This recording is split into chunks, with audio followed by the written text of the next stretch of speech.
Okay. Hello, and welcome everyone to another episode of the Talk Freelance to Me podcast. I'm your host, Ashley Cisneros Mejia, and today I am super excited to introduce to you the very first intern that we've ever had at Talk Freelance to Me, the amazing Lauren Cordero. Lauren, how are you today? Hi, I'm great. How are you? I am so excited. I'm so good. I'm so excited to introduce you to our community and in this conversation to just learn more about you and to talk about what amazing things we have in store for our community. So, Freelance Fam, I always introduce our guest with a little bit of information from their bio. So, I'll do that now. Lauren Cordero is our very first intern here at Talk Freelance to Me, a current undergraduate student at the University of Central Florida in Orlando. Lauren is charting a path toward a dynamic career in advertising and public relations. A native of Miami, Florida, Lauren has a passion for travel, cultural exploration, and fashion. She actively participates in the quotes and fashion societies at UCF and embraces every opportunity with enthusiasm and dedication. Lauren, you rock. I'm so glad that you're here. That was your formal bio. Do you want to introduce yourself to the community? Tell us more about yourself. Sure, yeah. So I'm Lauren, currently a freshman at the University of Central Florida. I was born in Puerto Rico, but I grew up in Miami, so very knee-deep in culture over there, which I think is kind of where I found my love for that. I went to school in Miami and I moved here to Orlando last year, and so far it's been the biggest change of my life so far, but I think it's going to be great. I am so excited for you. I'm so happy for you for being like at this chapter in your life. Like it's just, there's so much, it's just all potential. It's all, future looking and Right. just how exciting. Thank you. I just got to give you your props too, because you really impressed me in all of your materials, in all of our interactions so far. I'm excited. The fact that you are a freshman and you're already doing an internship, I feel like deserves a round of applause. I don't know for anybody listening, if you guys did internships when you were in college. I did some, but they were later. I think it was my Right. junior year or my Yeah. freshman year. But the fact that you're looking for these opportunities to get your professional expertise so early in your college career is very cool. So I'm excited for you. Yeah. So can you tell me a little bit, why did you choose advertising as your major at UCF? Well, as someone who's always loved being involved, definitely through high school, I found that I thrived the most in group projects, group activities, taking in those extracurricular activities. I really loved being in a position, especially a leadership position in those things where I can lead a group towards a shared goal. Within those activities, I eventually began finding my passions for writing, for photography, any creative project, anywhere where I can express that creativity and that outlet within literature and just all forms of art. I found that I loved it. So when looking at the majors for UCF, I was definitely interested in either advertising, journalism, something within the School of Communications. I felt that was my calling. But I think the deciding factor for me was definitely being in the social media program at my high school in Doral Academy. The social media program is run by the amazing Miss Alvarez. She's great, she's so talented, and she really instilled in me and all her students just the power of creativity and communication and how important it is. I've always been an ambitious student, and within that, she really always supported me in that sense, and she always encouraged me to try different things if I was ever interested in them. So being a part of that social media program really enabled me to kind of narrow down on what I wanted to do. And I really found that through advertising, I can express my passion for writing, but also maintain that creative eye and apply that in designs and things like that. I love it. I love it. I love your background too. I know when you were talking with me, about the internship, you were sharing that you had competed in the Florida Scholastic Press Association, which I did way too long ago, which is very cool. So you definitely have like the writing skills. I mean, that's so cool. And then I loved that you had this graphic design interest too in communicating visually, which as we can see for anyone listening, your whatever your service that you're offering, that need to communicate what you do visually, like on Instagram or you making Facebook information for your clients, all of that is so necessary. And I love, Lauren, that you can do both, that you can communicate through words and then also through graphics. I think that's really cool. Thank you. Yeah, I definitely love using the different mediums, whether it's photography or writing specifically. I think there's such a power in what's said and what's not said. Mm. And really enticing an audience through a picture is so powerful to me, or being able to connect with people through my words is something I've always loved, which is why I've always been drawn to literature, reading, and things like that. That's So, super cool. I love it. So how do you, I know you, like we talked about, you did the social media program at your school. You also did the Florida Scholastic Press Association. How do you perceive the state of journalism, content, social media? Like, what are you noticing as a student that's studying all of this? Like, how do you see it in terms of like your own professional aspirations, like what you plan to do after college? How would you describe honestly, it? being a student and really narrowing down the focus on what I've loved learning about, it was really interesting because as a student, you're not only shown the positives, you're also shown the negatives of what it is that you want of your intended field. And it was really eye-opening because it can be very overwhelming to see the different changes. My perception of social media definitely changed because I realized how misleading it can be. While it does have its amazing benefits as far as communication and connection, there's also a lot of misinformation out there, and it's really difficult to tell what's real and what's not. As far as journalism, I also got a chance to learn more so about the state of it, how its evolution, and then how it's changed up to now.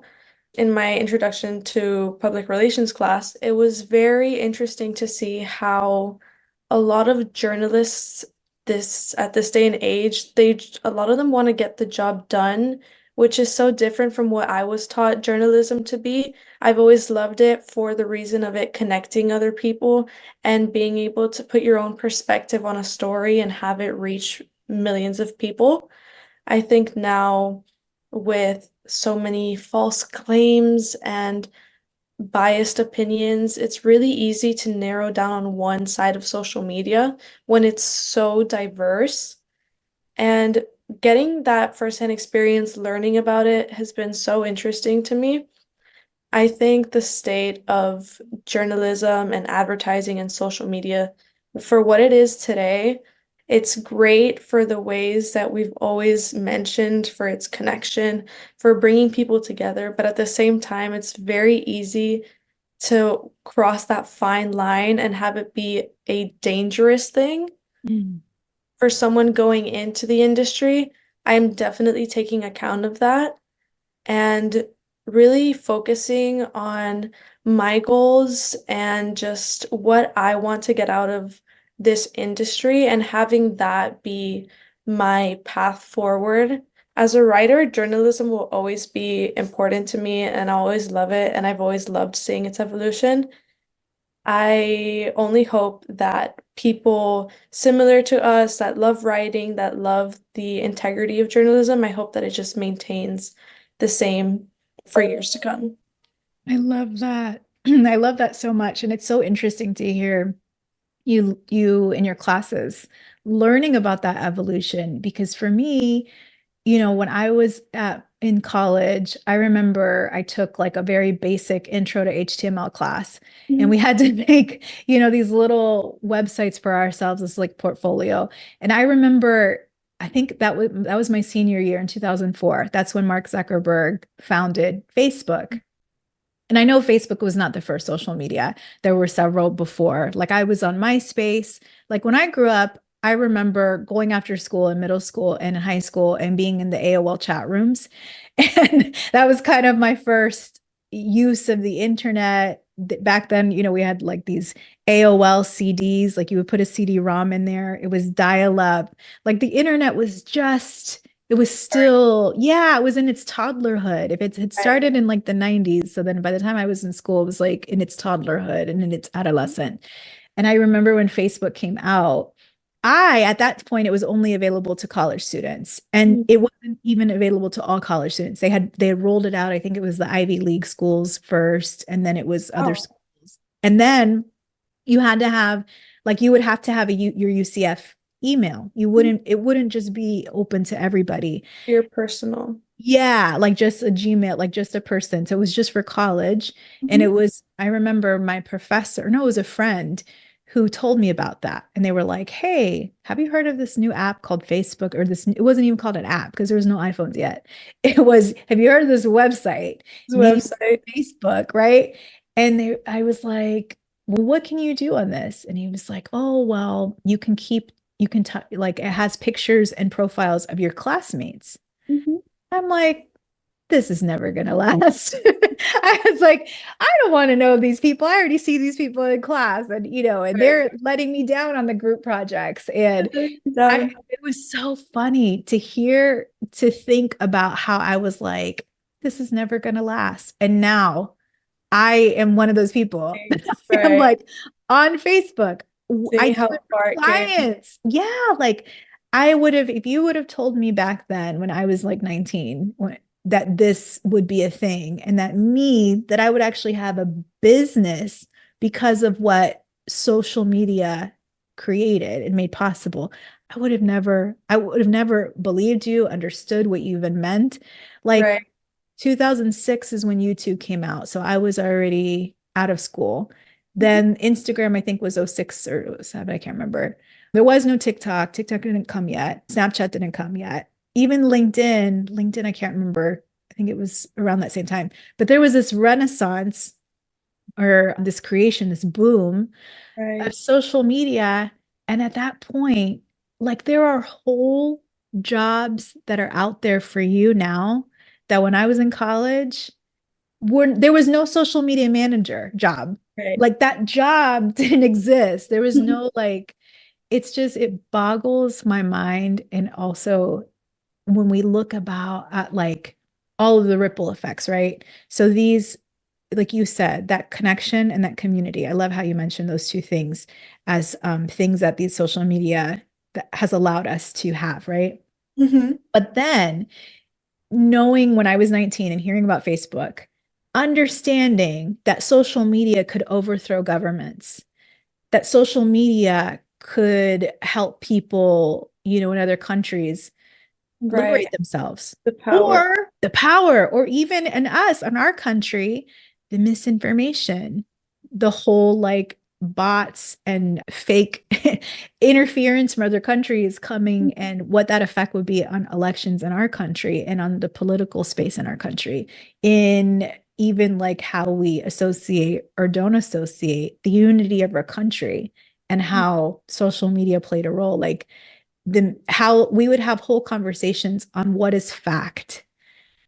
And that, for me, again, when I was 19 and I was learning about communications this way that you're learning about communications now, again, I would have been like, what? A fact is a fact is a fact. Not this whole term fake news, alternative facts. What's real? Like the fact that we're even talking about that now, it's when you talk about the good things that social media has made possible. The fact that women like me and you, literally, we go on Amazon and we buy a mic, we can talk to the world, right? That didn't exist for our grandmothers and women who came before us. But the trade-off is with the same technology that can allow women to be business owners and create businesses from their home is the same technology that can also topple governments. Like, yeah, that's a crazy trade-off, isn't it? Yes, it really is. It's incredible to see the power that's been given to social media for both the good and the bad. Yeah. Social media can be used as a tool for growth, for businesses, for women who don't have the flexibility to be able to work at an office and have this creative aspiration and want to make a business out of it. It's amazing how that could be used as a tool and used to generate an income for you, for your family. It's also at the same time incredible how it can overthrow a government and how if enough people are passionate about the same person or the same topic or the same idea, it can really be an uprising, a social uprising. It can cause protests. Like it's been leveraged so heavily, Yeah. and that's why I hope people use the tools to their advantage and effectively and, within good reason, not let it be so consuming. It's so interesting. Even today, so I just finished a political campaign. We're going to have an episode about political communications coming up about things that I've learned.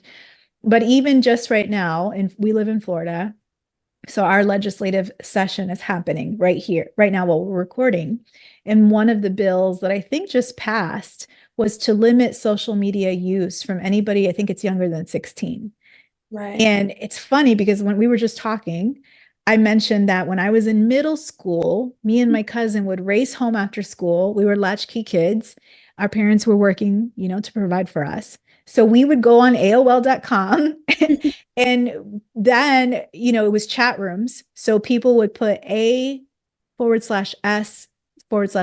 ASL. And that was an acronym for age, sex, location. Oh, wow. Talk about dangerous because, we were Right. 12, we were 13, we were whatever. And so we would be like, we're age, whatever, we're girls and we're in Florida, it's Right. no business being, and we would maybe lie about our age to be older than we were or Mhm. cooler than we were. And now, there was no guardrails, right? Because it was the wild, wild west of the internet. Mhm. And now, fast forward to now, there's legislation. Like there's countries, I think Montana outlawed TikTok because of the Chinese government owning it. There's been, Mark Zuckerberg has had to go and testify in front of Congress in Washington, D.C. because of how Facebook, the role it played in the elections. Mhm. And then now, like I have a 9-year-old, I have a 6-year-old and a 4-year-old. And, of course, I think they're too young for social media, but now the government is telling parents, no, it's not legal. Like, we don't really even care what you feel for your own kids. You're not allowed in the state of Florida for your kids Right. to have social media. And I'm not critiquing whether a young child should be on social media, but it's so interesting No, right. how it's come in just 20 years, like the applications and the ripple effects of this technology and Right. how it plays into business, how it played into journalism, its impact on politics, all of it. Mhm. It's kind of like to sit and to think about it and reflect on it. It's a lot. I It's a think lot. it is a lot. And even just advertising, like my kids, we pay for their apps. So we pay for Disney Plus and they're on Netflix for kids and all of these things. So they're not even used to watching ads or hearing ads because they're not from our younger generations. Like me, we had to watch the commercials and wait for one episode of a show. We'd have to wait a whole other Every week week. for it to Right. come on. Like TGIF, we used to wait every Friday for this series of shows that would show every Friday night, and it was like our routine. Yes. And we used to wait a whole week to watch Family Matters to see what was going to happen. And there Mhm. was no like binging, like even my kids, they believe this is dangerous. They believe commercials so much because they don't have the context of watching commercials enough to understand that a company's paying to have this message To and the have the company. message sent out. Right, that it's not gospel truth. Like my kids Right. would be like, Ma, are those napkins the quicker picker uppers? Are those Bounty or not? Bounty, if you want to sponsor the show, holler. It's Right here. sponsored right here. But yeah, but I was like, what? And my little son's like, Mommy, we got to get chewy.com for the cats. The cats need chewy.com. They'll deliver the cat food right to our house. And I'm like, what are you saying? Oh, because they had Verbatim. watched real TV, and it was their first, they don't watch commercials. They don't Right. know what commercials are. So they're Wow. absorbing it and they're like, well, the TV said to do the quicker picker up or bounty towels are the best. So that's the kind we need to buy. And I'm like, oh my God, you little kids, you have no idea about the world, you know? It's just Yes. crazy. It's No, crazy. it is. And the way that they're being introduced to it now, there's so many younger kids on iPads and, at the dinner table when you're in a restaurant. Yeah. Which personally, I didn't grow up with that. I mean, growing up, like, we had iPads, but I wasn't really introduced to any social media, any technology like that until I entered middle school because I was switching to a bigger school. Mm. And in where I went to school, it was a middle school and a high school all in the same buildings. Wow. And it was like 4 or 5 different buildings. So we were all kind of mixed together. So that's kind of when I was introduced to social media, seeing how early kids are introduced to it now and seeing kids on the app like 10, 11, 12 on TikTok and seeing the videos. It's really surprising to me seeing the difference on how I was brought up and how growing up, I would never have any form of technology at the dinner table. Like my mom was very adamant on having it be like, our family time. If anything, we could watch TV, watch like something we're all watching together. But it's really interesting to see how kids are being introduced to it now at such a young age, but how they're so susceptible to things like advertising and things like social media that they see that they obviously don't know is fake or may not have the best intentions. They don't know better than to like question it. Oh my God.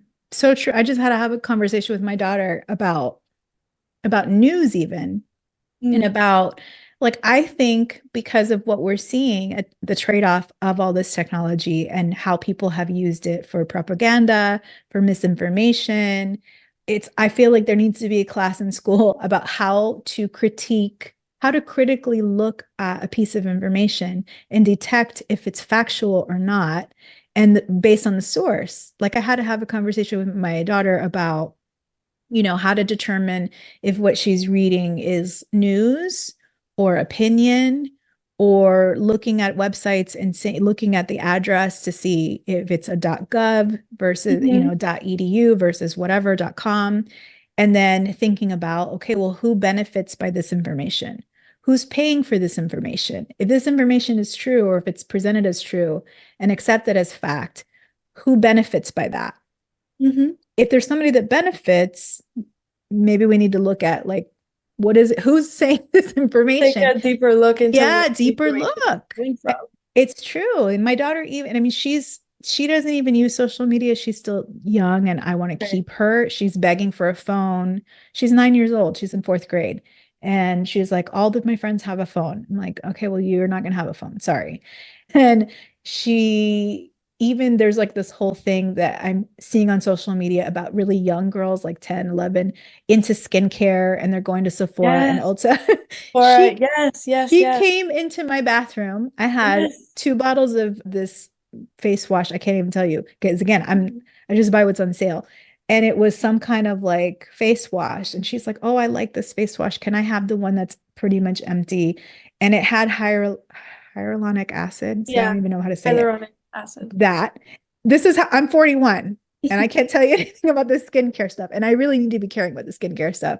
And she's like, yeah, mommy, I need to take this. Can I have this in my shower? And I'm like, yeah. And then I'm thinking, you're 9 years old. Like, you don't need to be worrying Yes. about hyaluronic acid. No, I've had firsthand experience with the 10 and 11-year-olds at Sephora. Really?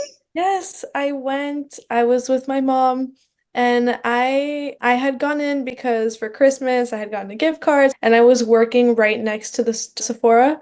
So I was like, okay, I'll go in really quick, just grab something. I wasn't sure what I was gonna grab, but nevertheless, then I went in and there were so many 10 and 11-year-olds and they're all going after the same brands, which actually, I saw like an article about it.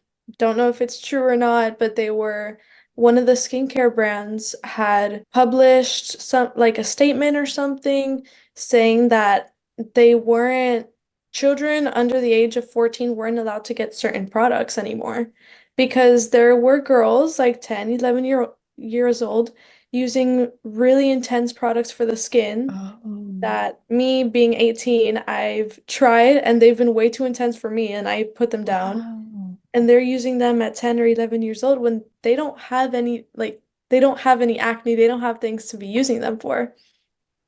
This is And crazy.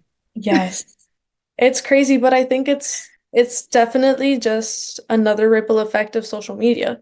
Yeah. Seeing like in the algorithm, at least for TikTok, a lot of popular videos are get ready with me's. Mm. And when girls are getting ready in their early 20s that may look a bit younger, Hmm. they're using those products, they're using that skincare, which is great for them. But then when you have the younger girls watching them, they want to embody the person they see on the screen. They want to have their same skin, so they go and they search for the same products. It's really understandable in the sense that they don't know better Yeah. and how social media has affected that. But at the same time, like seeing that from an outside perspective or maybe from like an older mindset, kind of, it's like it's really surprising. It is. It's incredible. It's this constant battle with my daughter to just encourage her, just enjoy being young. I mean, I know I understand because I remember being 100%. young and And wanting to be older. gosh, wanting to be older so bad because you can do so much more. And I just try to tell her, look, I promise you, I You don't want to promise be doing more. you don't want to be doing more. This kind of stinks. I'd rather be playing with my Barbies, than working all the time. But Same. I love this conversation, Lauren. It's so, so cool. I did want to touch really quick on an experience that we had together on PodFest Expo. It's a podcasting conference. Listeners, you may have heard me talk about it because I went to it last year. Mhm. Lauren and I got an opportunity to go. It was, I think last week. It's only been a couple of days. So, Lauren, can you share with our audience maybe three takeaways from your experience at PodFest? Yeah, of course. There was so much good advice at PodFest for someone who's just diving into the industry now and getting acquainted with how podcasts work and all the things that go into it. There was a lot of, excuse me, meaningful information that came out of it. I think the first and biggest thing I learned was the importance of authenticity Mm, and being vulnerable with your audience and incorporating that into your storytelling. Because as an audience member, as a listener, when listeners really get to hear who you are as a person, aside from whatever it is you're talking about, it evokes an emotional connection, an emotional appeal that they can just bond to so much more versus just rehearsed content. mm, That was definitely one of the biggest things was encouraging authenticity and whoever you are as a person, having that translate into the content you're putting out was one of the biggest takeaways I got. I'd say the second one is establishing your why. Why are you a podcaster? Why are you creating this type of content? Why did you start podcasting? Having those goals not only grounds you, I feel, as a podcaster, but it also just helps you keep those goals in mind, regardless of how hectic things may get. Establishing your why and having that communicated to your audience, saying, hey, I'm Lauren Cordero and I'm making this podcast on this because I want you guys to benefit from it. And I think I am a credible source. I think I can help you guys. Having that established and in the forefront of your mind always when coming into the podcast space was another thing a lot of mentors touched on that I found really interesting.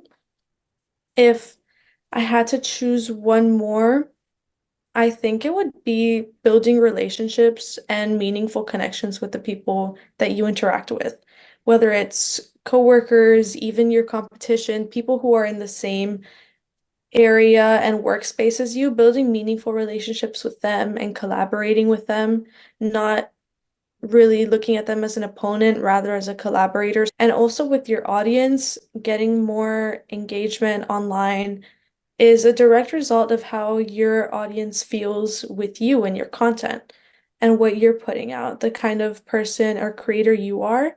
If you're building those meaningful relationships with both your audience and the people you work around, I think that overall was one of the bigger topics covered as well. That is so good. I love all of what you said. I especially love the part about collaboration and connecting with people because I think that that's so true. I have so many experiences. So I had a marketing agency. Some people will know from the community. I had two actually. And I remember I starting it with a business partner, the first one in 2012. And I remember just we had our heads down for many years and we're just working, delivering for our clients, working, delivering, growing, so on. And it wasn't until later when we would go to these like networking events or we would go to more like industry conferences, like we had a little bit more time to because we were out of that startup mode, we would hear about all of these other agencies that were very similar to us, that were doing the same amount of work. Some of them were even started around the same time that we were had started. And it would boggle my mind because I would say, oh my gosh, look at all of us. We are all working and busy and happy and thriving. And we didn't even know about each other. And look, we're not limiting each other. There's Mm. enough for all of us. We're Right. all shining. We didn't even know that each other existed because there's enough business for us. And I remember feeling like, there's more business. The world is expansive and abundant, and Hmm. there will never be a lack of work or people that need our services, need our help. So I love that. I love that you mentioned that. Very cool. We're going to be basically implementing a couple of the things that you talked about. We're going to be doing some more things like Instagram lives, some more just live offerings where our community, our listeners can talk to us about things that we're seeing in the industry, trends, best practices, and so on. So having more of that connection, I love that you brought that out because that's something that is a goal, I think, for us for this next season of Talk Freelance to Me. So I'm so excited that you're here, Lauren. I'm so excited to grow this new chapter together with you. Is there anything else that you want to share with our listeners about your journey, about what you're learning, or your goals? Honestly, I think just emphasizing the importance of culture and communication and how that plays into anyone's role if they're creating content or if they're writing for someone who creates content. I grew up noticing the significance of communication and how it plays such an important role in everyday life. So I think to anyone who's listening that's creating content, writing, if you can take a step back and kind of like reevaluate everything that you're putting out into the world and see how it aligns with you and how it's benefiting your audience, by doing that and really making sure whatever you're putting out is meaningful and positive and is really more of a shining light, I think looking at that is the best way to grow, not only as a creator, but just as a person as well. Being able to communicate with so many people at a time is so important, and it's so amazing that we get to call this a job, that I Yeah. get to call this an internship. So I think just being able to do that and looking at everything from a different perspective, maybe, because it gets so hectic sometimes, is the best thing I can end us off with. If I can encourage anyone to do anything, it's just to reevaluate and focus on all the good and the positivity that you can put out into the world being in this space. Love that. Thank you so much, Lauren. I appreciate you being on the crew, on the team, and Thank you. participating in this podcast together. So look out for more from us, Talk Freelance to Me. We appreciate you guys.